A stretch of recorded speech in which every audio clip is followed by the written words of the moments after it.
Sir একটু দাঁড়ান।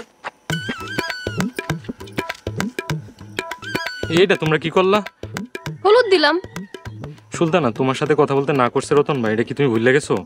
কথা তো আপনারা কইতে নিষেধ করছে, আমারও তোর কইতে নিষেধ করে নাই, আমি তো কথা কমু। ও, তোমরা যখন খুশি ফাইজলামি করবা, আর আমি করলেই দোষ না? স্যার বিয়ার দিন থেকে একটু মজা করতেছি, রাগ করেন কেন? তোমরা করলেই মজা আর আমি করলেই সাজা। স্যার আপনার কিন্তু হলুদ দিয়ে তো অনেক সুন্দর লাগতেছে। খবরদার সুলতানা, এই কথা একবারও মুখে আনবা না। কেন স্যার? আমি ওই দিন তোমার এই কথা কইছিলাম, আর তুমি অনেক রাগ করছিলে, আমি কিন্তু ভুলি নাই। স্যার বিয়ের দিন একটু মজা করবো না? তোমার সাথে আমার ফাইজলামির কোনো সম্পর্ক নাই। আমি মাস্টার, তুমি স্টুডেন্ট। বিয়ে বাড়িতে রাগ করা নিষেধ, সেটা তুমি জানো না? জি মোরল সাহেব, আমার ভুল হয়ে গেছে। মাস্টার, তোমার নামে 500 টাকা জরিমানা লেখো খাতায়।